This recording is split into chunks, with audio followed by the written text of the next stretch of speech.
le Crioso aspides tibetis, découvert dans les cales de l'Antinéa, prolifère à une telle vitesse qu'il menace d'anéantir les récoltes de blé du monde entier. À Genève, au Bureau omninational de l'alimentation, la lutte est engagée. Les meilleurs spécialistes mondiaux recherchent un insecticide efficace. Cependant, Mike Moeno, un trafiquant de drogue, réussit à s'emparer des spécimens vivants de l'insecte et à les introduire sur le territoire des États-Unis.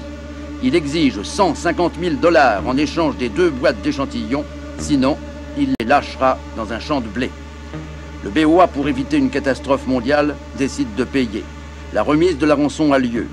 Mike Moeno prend l'argent, mais il ne rend qu'une seule des 2 boîtes. Le même jour, la presse apprend que le midi de la France est envahi.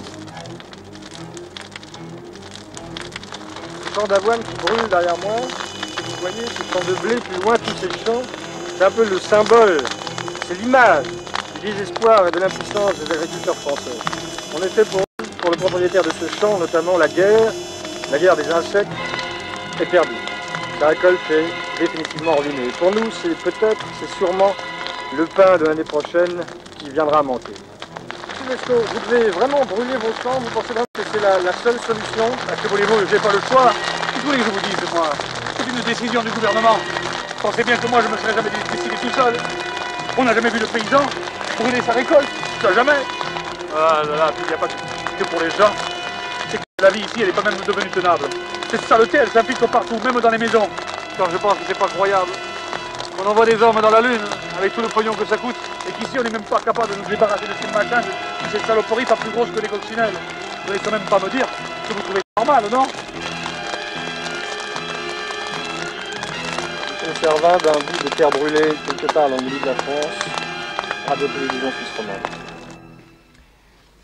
L'organisation se fait donc par équipe de 2. Lundi, Dr Robert et Mademoiselle Curtis. Mardi, Surveillé et Durer. Non. Moi, je préfère le lundi. Bon, alors, lundi, Surveillé et Robert... Non. Surveillé et Mademoiselle Curtis. Bon, d'accord, je dis pas le nom. Ok, mardi. Vous verrez, Durer a ses charmes aussi. Absolument. Mercredi, Dr Chandler et Madame André. Écoutez, Allaire, qu'est-ce qui va payer ma location de vacances? Je n'ai toujours pas de réponse, moi. Madame André, je vous ai dit plusieurs fois déjà que je m'en occuperai moi-même. Donc, faites-moi confiance, s'il vous plaît.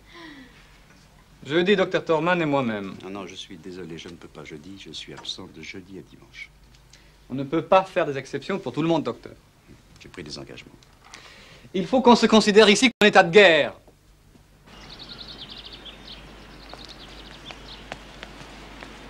Viens par là, Michel, je ne veux pas aller trop loin. Alors, les nouvelles de France? Oh, désastreuses. La région de Nîmes et d'Aix-en-Provence seront déclarées les zones sinistrées en 24 heures. En fin de compte, tout repose maintenant sur l'ordinateur de la BOA. Je me demande ce que je fais ici. Tu remontes le moral des troupes. Ça me rend fou de ne servir à rien. Capitaine du bateau, hein. J'ai vu que cette histoire d'insectes aux États-Unis n'a pas conspiré, même d'Argès n'est pas au courant. Tu te rends compte? Tant mieux, ça nous évite un autre scandale. Et le maître chanteur a disparu dans la nature. Et les insectes volés? Ils sont tous morts. Enfin, j'espère.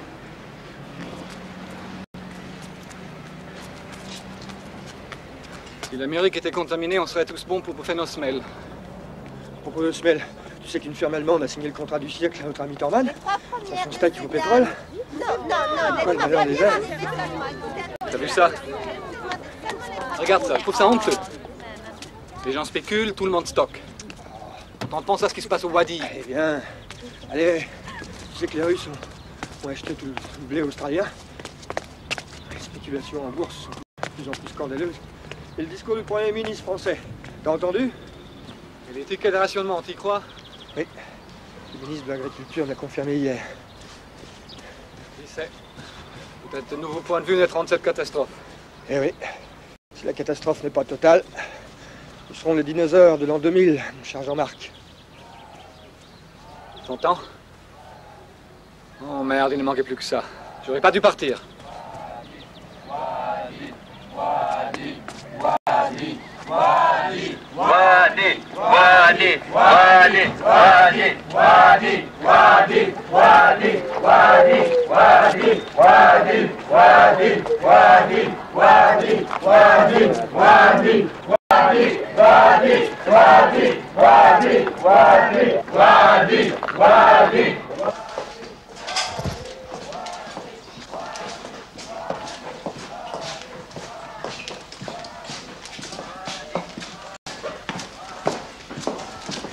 Oh, excusez-moi, le bureau de Monsieur Juleski, s'il vous plaît.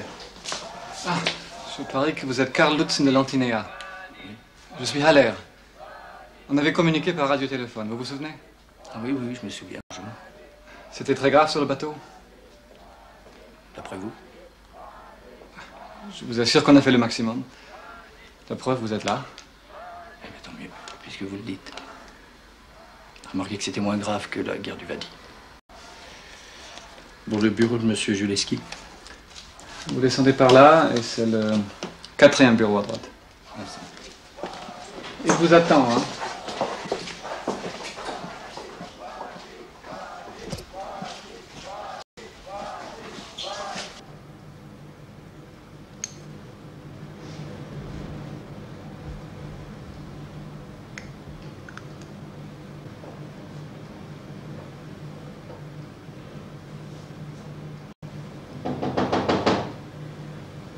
Entrez.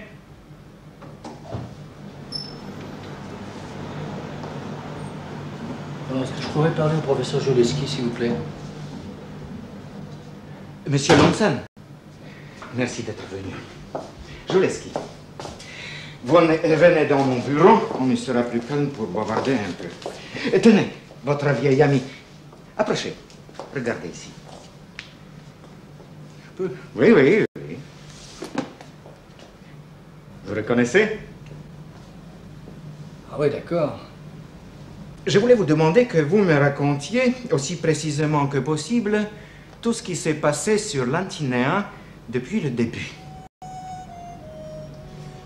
Vous savez, à mon avis, si on s'y était pris autrement, on aurait pu sauver Lantinea. Tiens, Le capitaine serait toujours vivant. venez, vous m'intéressez. Dans le journal de bord, asseyez-vous, de Lantinea, que j'ai d'ailleurs ici, enfin, ce qu'il en reste, le capitaine de navire a mentionné que le 26... Oui, le 26 juillet, on a trouvé dans un placard plein d'insectes, que des insectes morts. C'est bien ce placard? Oui, c'est ce placard. Comme disait le commandant, s'ils naissent, ils doivent mourir.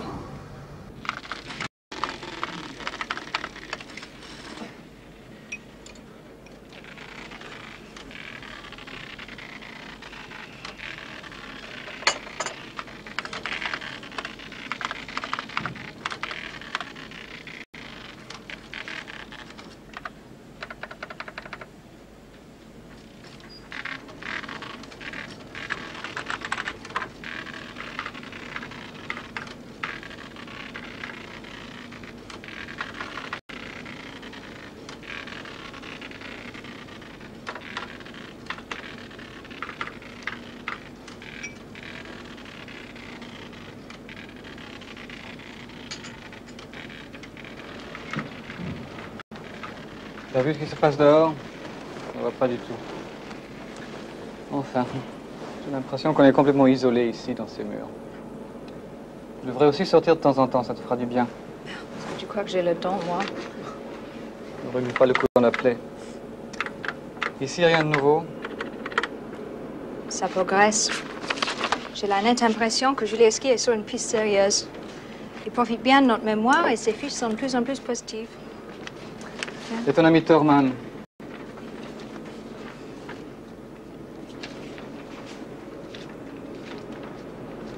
Tu vas me dire que je me laisse emporter par mes sentiments, mais il y a quelque chose qui cloche avec lui. D'abord, il suit de trop près le progrès de Juleski. Tant mieux. Ah oui, mais depuis ce matin, il a disparu. J'ai appris qu'il est allé à Munich. Pour vendre ses brevets d'aliments synthétiques. Mets-toi à sa place. C'est le meilleur moment. Un jour, on sera tous très contents de pouvoir manger du steak au pétrole. Même les Suisses et les Américains. Oui, s'il y en reste encore de pétrole. Je vais aller voir ce qui se passe.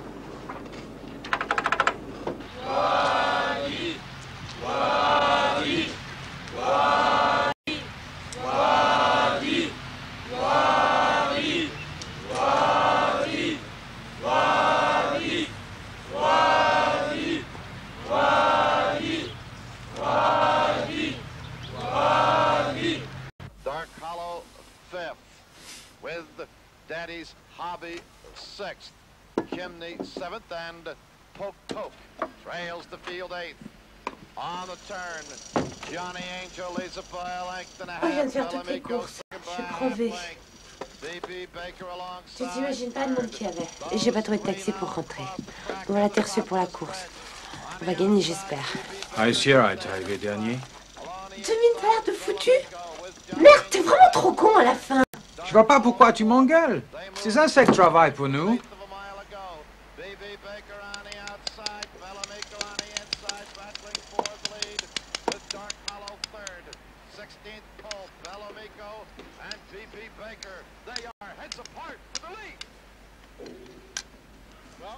Him very closely. Mel has certainly played a super football game, and we know what Chuck Messina has done. So, our Dotson and Firestone offensive and defensive player of the game trophy sit with those two men. Ohio State knocked down at the 10-yard line. Number 37, Ty Hicks. Ty Hicks, the fine split in.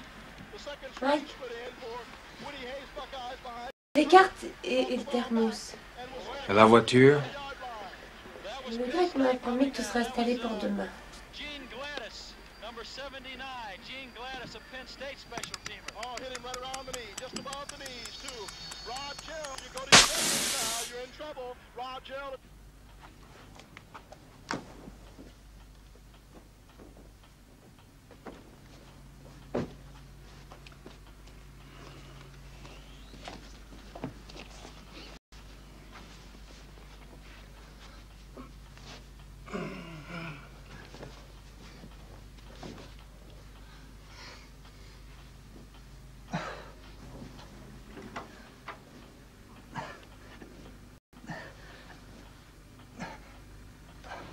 Hélène, il est 2 heures du matin et vous n'êtes même pas de garde. Je parie que vous avez oublié du dîner, monsieur Allaire. Il paraît que vous m'apportez des œufs sur le plat. Comme vous les aimez. Sans beurre, sans sel. Comme c'est gentil. Merci.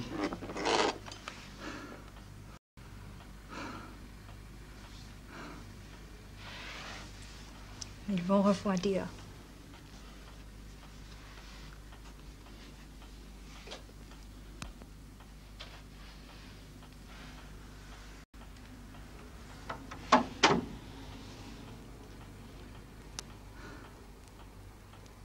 Très fin, toi.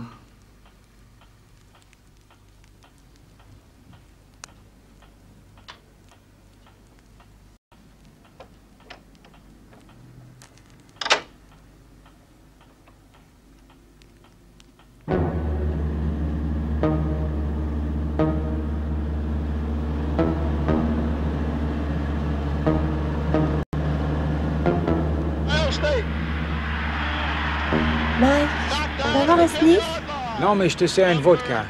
Avec la glace? Ah, avec la glace.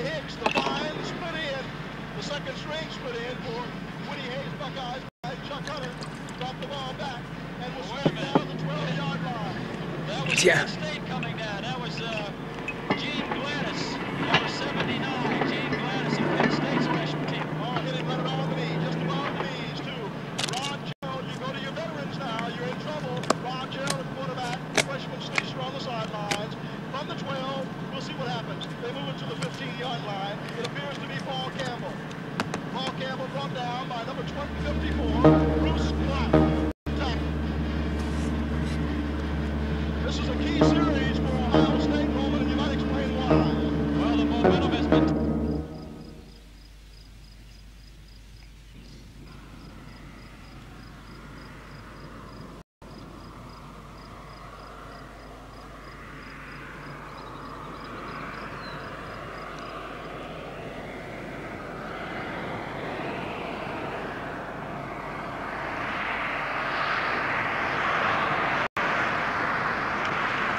Tu crois que je peux... Pas maintenant, pas maintenant, later.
Ça marche? Ça marche de mieux en mieux. Nous avons fait les recoupements avec les travaux de Julie et des Hollandais. Positif, positif, négatif, négatif. Positif, négatif. Il y a un peu trop de négatifs. Tant qu'il y a un seul négatif, c'est comme si on n'avait rien. Allons, docteur, pas d'idée noire. Ma petite Hélène, vous êtes ma meilleure collaboratrice depuis que je dis laisser ma femme à Bratislava. J'ai retrouvé mon équilibre de travail grâce à vous. Vous n'avez pas espoir de la faire venir? Peut-être ce travail commun avec des soviétiques va lui ouvrir certaines portes. Sait-on jamais? Mate ești na dlho? Już sama dăm să crede. Dobre.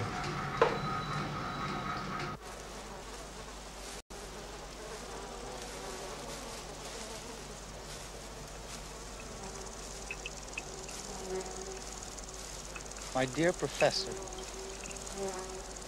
I want you to listen to me very carefully and write down everything I say. A box of insects are doing just fine, except that they are very hungry. And these Ohio fields would provide an excellent source of food for them. Now, the $150,000 I've received so far was just a down payment.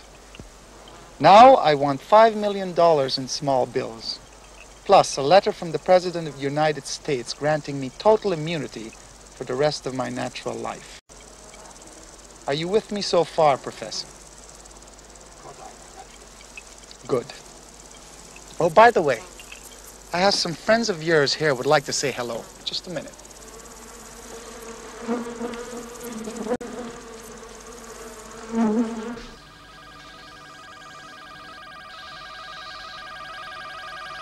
Are you still listening, Professor? Sure, I'm listening. You have 24 hours. Now, if there's no reply, or if my demands are not met, I will release these insects in these beautiful wheat fields. And by the way, Professor, remember, don't try to get in touch with the police, or else the automatic release will set the insects free. Have you got it all? Good day, Professor.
Le bureau des narcotiques, c'est tout sur lui.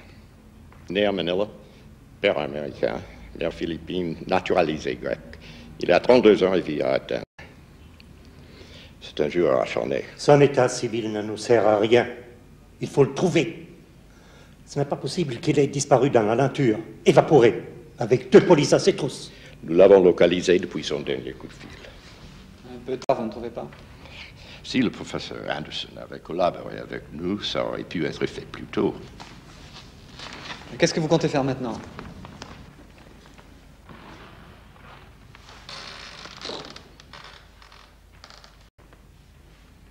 Alors, qu'est-ce que tu comptes faire? Une opération de police. Mais c'est jouer avec de la dynamite, tu n'y penses pas. Il a les insectes. Mais dis donc, ce n'est pas moi l'accusé. Tu n'as pas à lui dire ce qu'il y a à faire. Une fois, je me suis laissé faire. Ça suffit. Le résultat, c'est que toute l'Amérique risque de perdre ses récoltes. Grâce au BOA, oui. Et moi, je risque de finir ma carrière dans un petit bureau des services de nettoiement à Washington. C'est vous-même qui avez introduit ces armes et bestioles sur le territoire des États-Unis. Vous avez un peu trop tendance à l'oublier. Même si c'est vrai, je pense que vous prenez trop de risques. Plus, cette fois-ci, le prestige du président est en jeu. Oh, dans ce cas... Bon. Si vous faites une opération de police, nous exigeons que les observateurs de la BOA soient présents. Vous n'avez rien à exiger. De toute façon, ce n'est pas de ma compétence. Nous enverrons quand même les observateurs. Nous ne pouvons pas laisser cette affaire tranquillement dans les mains de la police, qui a déjà prouvé son incapacité. Moreno a averti une station de télévision de Columbus. Il a raconté toute l'histoire. Il exige la présence des reporters sur les lieux de la remise de rançon. Les dirigeants de la station demandent s'ils peuvent publier l'information.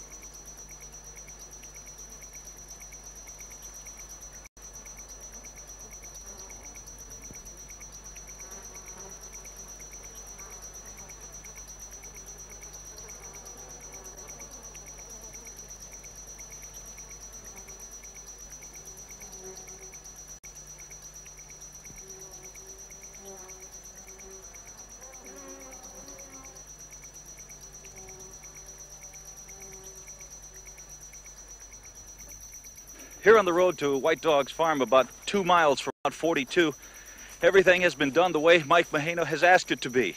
The car, the money, the letter from the president. We're waiting now, but nothing seems to be happening.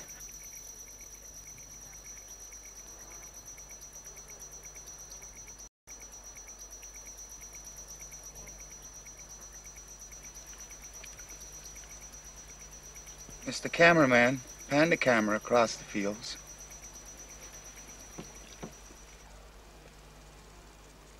Go on, panning.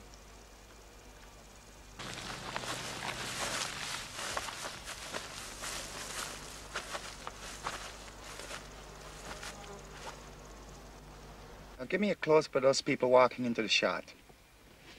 Closer. Give me a close-up of that cop. Yeah, the fat one. Close-up of his holster. Show it to me. That's good. Now what is that other cop on the other side of the car doing? On the other side of the car, the cop. Oh, good. Uh-huh. Okay, now get into the car, start the engine, and leave it running. That's good. Now get out of there. Now give me a close-up of the suitcase. Open it.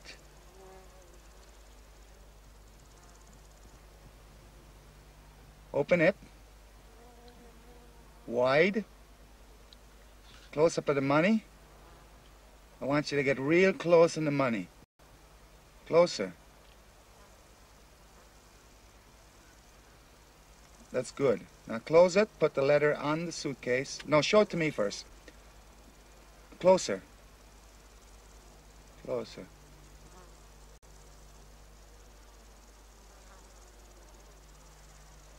White House, Washington, D.C. That's good.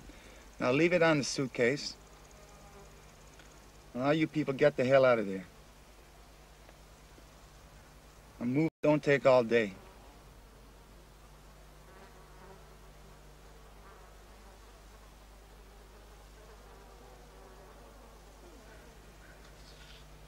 Now camera 2. Camera 2. Pan the fields. 360 degrees, all around. Get higher. I said get higher. Up, up.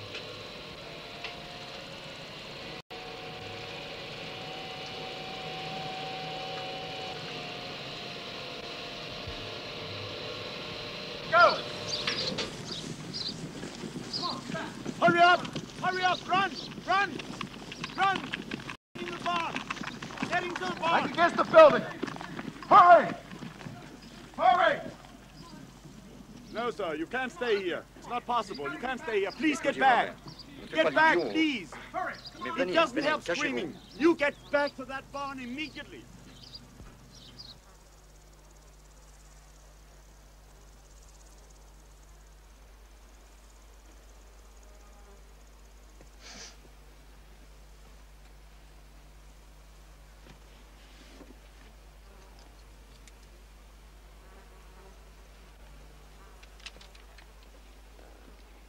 I'll be stepping out for 1 minute. I don't want anybody to get excited. Now, back to the studio. For the first time in history, television is directly involved in a hostage situation. This time, the whole world, though, is being held hostage. A man is threatening to destroy the U.S. grain supply by releasing dangerous insects, bugs that can eat an entire field of wheat in a few hours. There is no known scientific way to kill this insect. Now, it boils down to a box of bugs making the difference between the world eating or starving. The insects have already destroyed vast amounts of crops in other parts of the world. This man, whose name is Mike Moheno, is demanding a ransom to save the crops. And the pictures you're about to see are live, but being directed by Moheno. In other words, we are being used by him to check that everything has been done as he demanded. Here's a live report now from the scene, Frank Murphy. Professor Anderson, what's the real danger of this operation? Well, I'd much rather not comment on it at this moment. However, the Cryosaspidus tibetis could wipe out the wheat crop. What could the consequences be? Look just what happened in the Brahmaputra area, in France, and in Argentina. You mean starvation?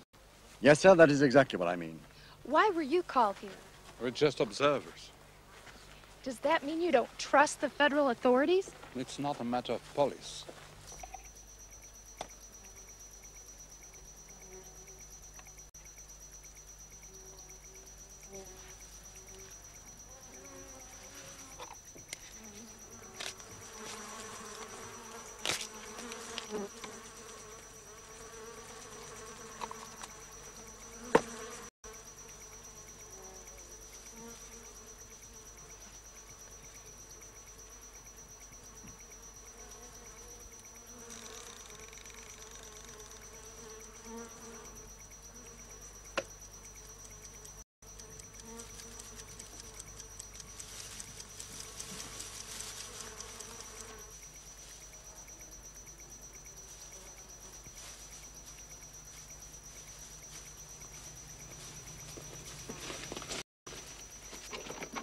Okay, I'm coming in.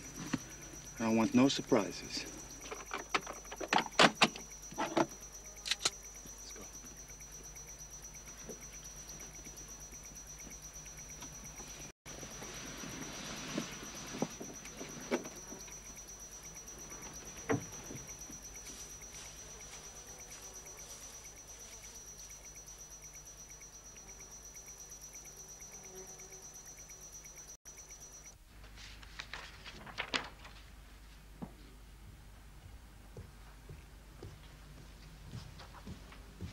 bonhomme.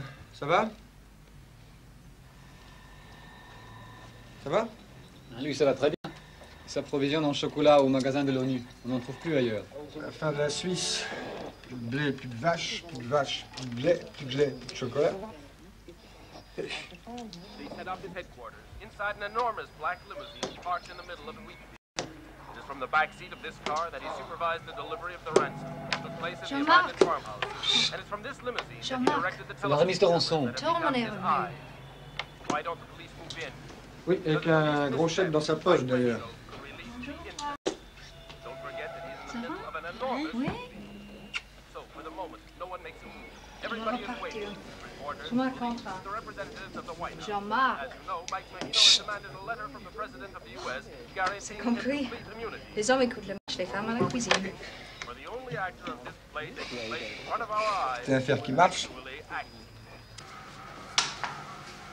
Alors, professeur, c'est le finish. Il me reste encore une fiche qui me résiste. Je vais la mettre au point et je vous la porte tout à l'heure. Ah, s'il vous plaît, vérifiez déjà ces fiches. Mettez-les en rapport avec les résultats de Gélis, s'il vous plaît. Merci.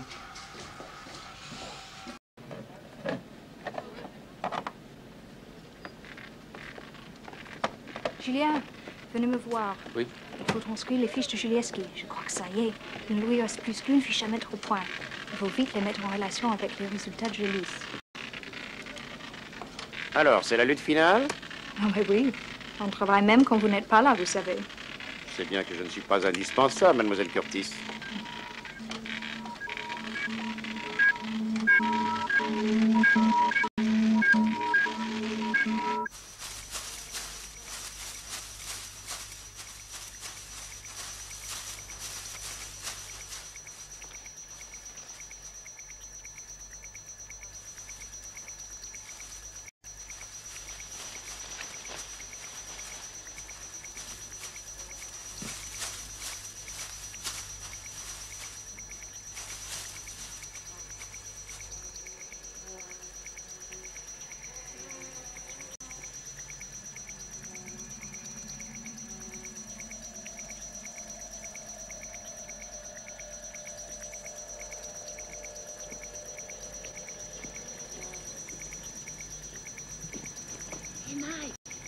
Come on.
Mike Mahano. This is Captain Bob Mendenhall from the police department. We have you surrounded. We have police officers everywhere. Look around, Mike. There's no way out. Give it up. You are surrounded, Mike. Mike Mahano. This is Captain Bob Mendenhall from the police department. You are surrounded. We have police officers everywhere. Tu vas lâcher les insectes. Mike, you have no way out. Get back, sir. Get back. The helicopter will be flying over the field. Give it a signal, and it will pick you up.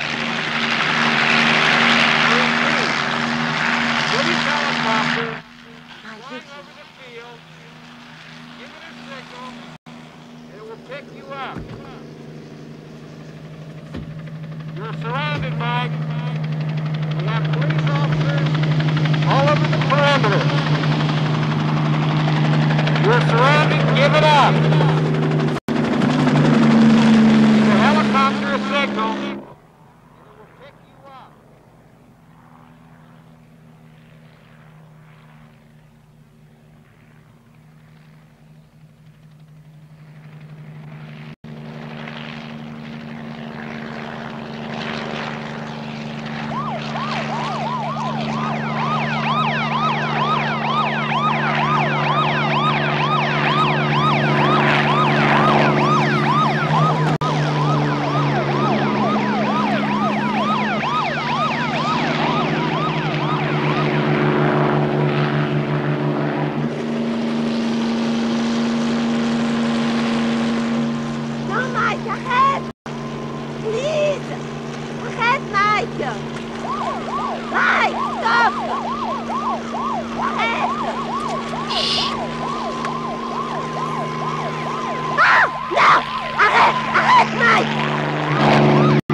Qu'est-ce qui vous prend? Qu'est-ce qui vous prend? Laissez-moi passer. Oh non, vous ne passerez pas avec cette...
is coming out.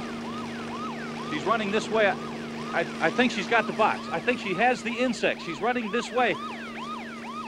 Mahane has a gun. That's a shot.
Jean-Marc, il y a eu un accident là où Curtis et Juleski sont à l'hôpital. Qu'est-ce qui s'est passé? Hier, c'est pas prêt.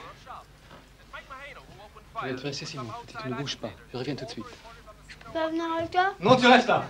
Janine, occupez-vous de mon fils. Qu'est-ce qui s'est passé, nom de Dieu? Je sais pas. L'assistant m'a dit que Juleski avait trouvé la formule et qu'on voulait faucher les résultats. Mais qui ça? J'en sais rien. Il n'y a qu'Hélène Curtis et Juleski qui pourront le dire. Enfin, j'espère. Viens, ma voiture est à côté. Non, on va couper par là, c'est plus rapide.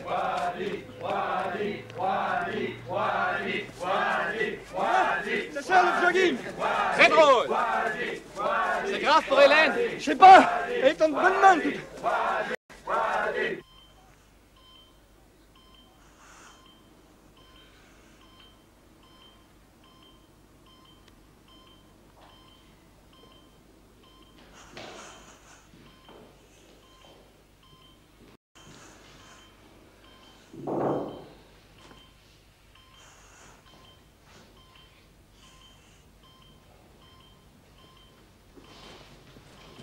Vous appartenez à la BOA?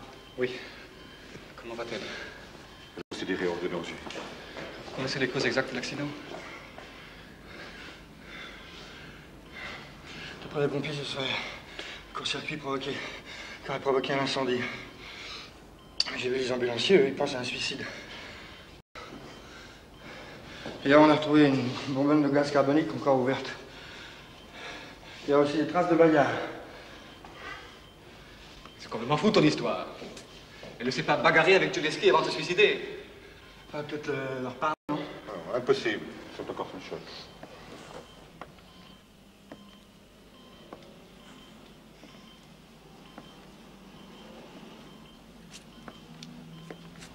Juleski n'a rien dit.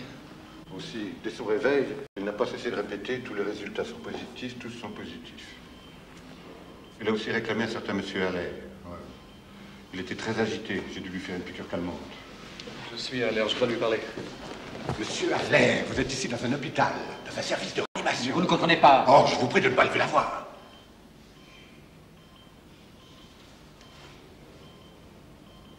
Il faut absolument que je lui parle. Je vous prie, ça n'est pas le moment. Ça va? Vous pouvez parler?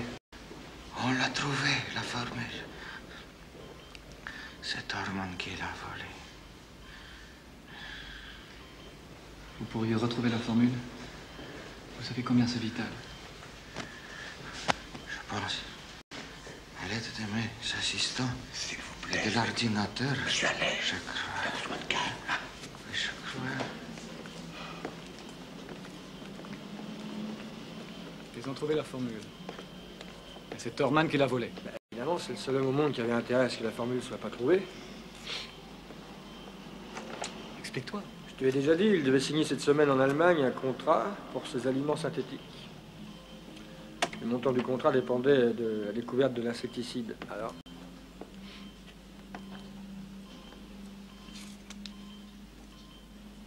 Alimentaire, mon cher Watson. Où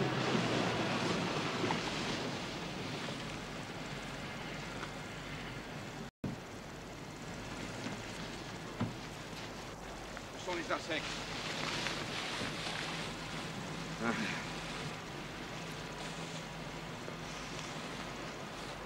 Oh, la boîte est ouverte.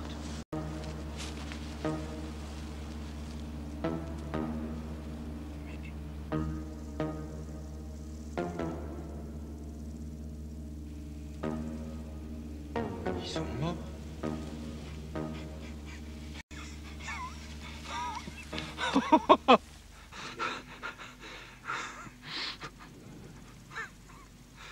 Hey, over here! Over here! Look at this!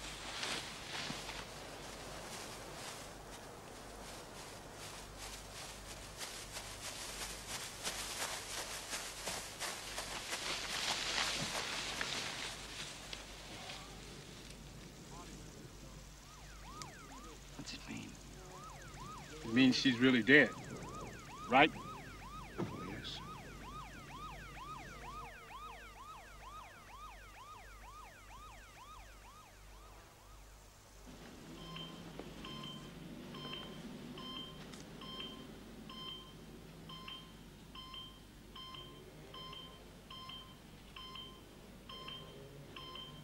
Dites-moi, qu'est-ce qui vous a mis sur la bonne voie? Vous savez, le secret était dans le rapport du cargo, où le radiotélégraphiste a fait une observation. Dans une petite armoire, fermée et bourrée des insectes, tout ceci était mort.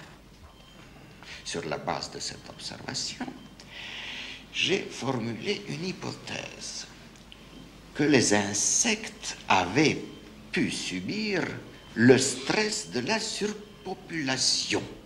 Vous savez, une espèce de trouble psychologique en mesure de provoquer la sécrétion d'une substance semblable à une hormone, mais mortelle.